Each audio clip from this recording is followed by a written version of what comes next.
Listen carefully because this one will shake the table.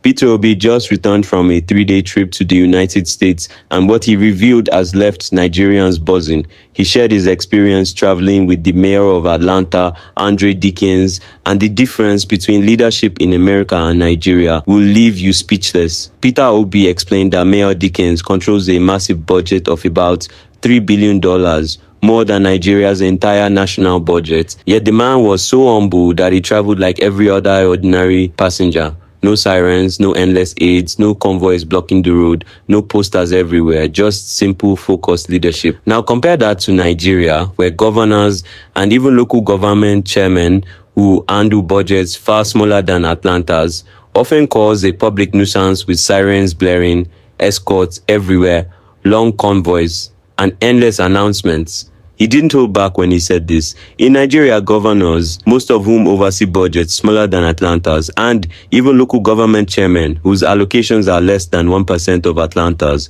would have constituted a public nuisance with sirens, protocol officers, endless announcements, large entourages, and posters everywhere. According to Peter Obi, Nigerian leaders need to wake up. Instead of wasting energy on public show-off and grandeur, they should focus on real service delivery, just like Dickens, who is prioritizing crime reduction, creating opportunities for young people, and even paying council workers a minimum wage of $15 per hour. Well, here's the big question. Do you think Nigerian leaders will ever drop their pride and truly serve the people like this? Or are we stuck with leaders who love sirens more than service? Before you answer this, I want you to watch this Peter Obi interview on the State of the Nation. I will be back. Our country is passing through a very difficult phase. This used to be a great country.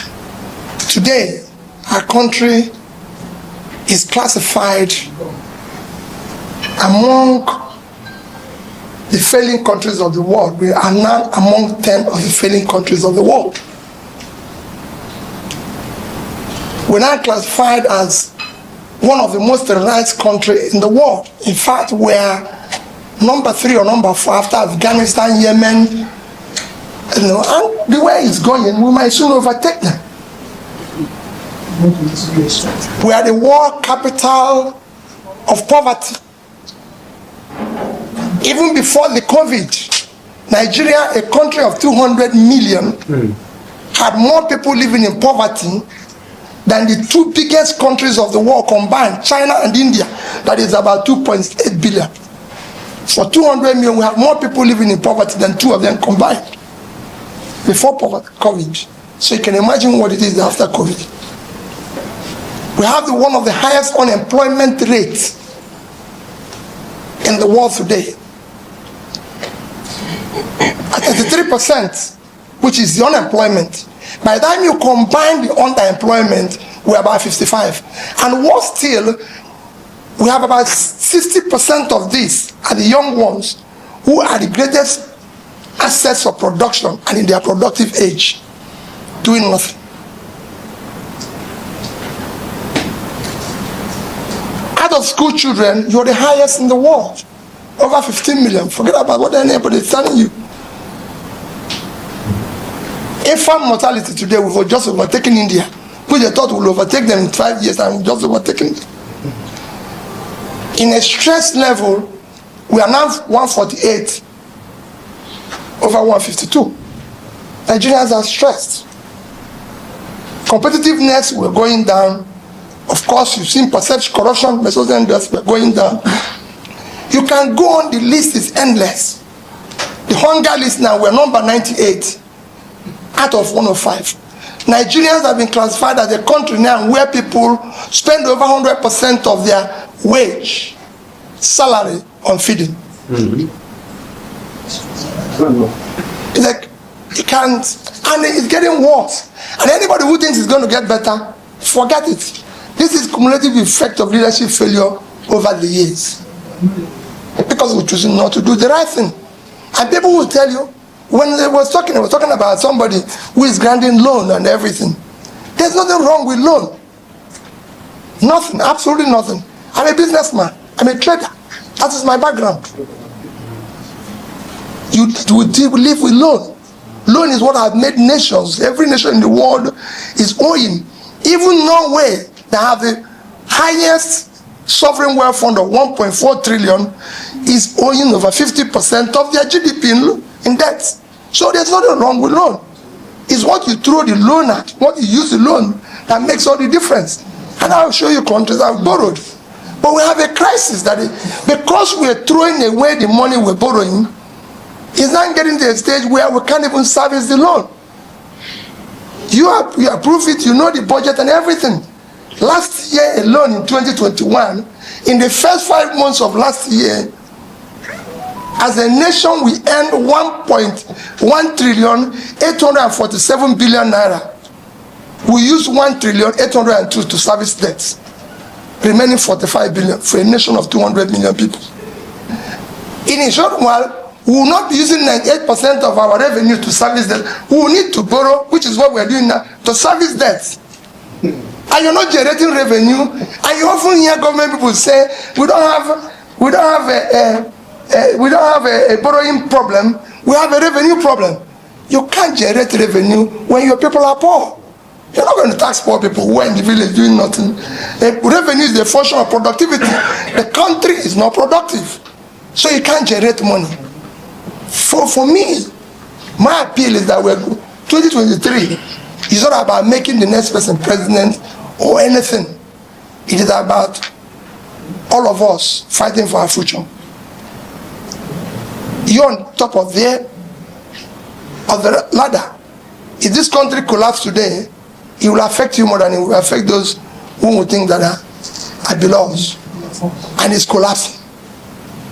None of you can live here and go anywhere and be street sweepers. You can't. So we need to defend it. We need to do it. It happened to other nations. Other nations have removed their country from consumption to production. It's happened everywhere. Pulling people out of poverty has happened everywhere. I've been to at least over 30 countries that have pulled their people out of poverty. I just came back from Morocco. And I told Okube an interesting news this evening. I said, let me tell you, here people spend dollar. But I went to Morocco. I came back on Friday. I bought BTA. They put it in my card. And I got to Morocco and said, I want $1 cash for it. They said, no, you use our currency. I was just telling him, no other country does that. Where you spend another person's currency in your own country. That shows the erosion of trust of your own economy. China. And I was telling him, say, you can't do it. I've been going to China, I've been everywhere. This country was a signatory to MDG in year 2000. China was a signatory to MDG. In 15 years, they put 435 million people out of poverty. China in 1990 had 95% of their population living under poverty. Today they have less than 2%. So is Vietnam. They had about 90-something% living in poverty. Today they have 1.6. So is Bangladesh. They're going there. We talked about loan. Approve the loan. But what is the loan being used for? I was in Bangladesh in 2010. And I studied what they used to borrow money and everything. Bangladesh, as 2010, had a debt. The economy then was $115 billion with a debt of $45 billion, which is 36% of their debt. Their per capita was just about $708, about $700 in 2010. As at that time, Nigerian GDP was 375. Our per capita was $2,250. And our debt then was under $8 billion. Today, we were owing about the same thing. Today, our debt has moved. So in the past 10 years, we lost 10% of our per capita, and we've borrowed about 7 to 10 times the amount we were owing them. So something is wrong. We threw away the money. It wasn't invested. It's not productive. It didn't help anybody. Bangladesh today have moved to a GDP of $335 billion with a per capita of $2,050. So they have moved 3 times their per capita. It's getting better. They're pulling people out of poverty. Go and check what they've been able to do over these years. And that's what I'm just pleading with you. Can we build a better Nigeria? It's not about politics. It's not about who becomes president or who becomes governor, who becomes this. We can make this country better. It can work. I'm a private businessman. You can check my background as a trader. I've been in the corporate world. I've been a chairman and director of several quoted companies in Nigeria. I've been a governor. And I can tell you, I've managed resources. And I know that this country, if properly managed, can turn around in 10 years and be on the path of growth. It's a great country. It has all it takes. All we need is to invest our resources in the right places, cut the cost and waste that is all over the place. Drop your thoughts in the comments. Don't forget to like, share, and subscribe because this conversation is just getting started.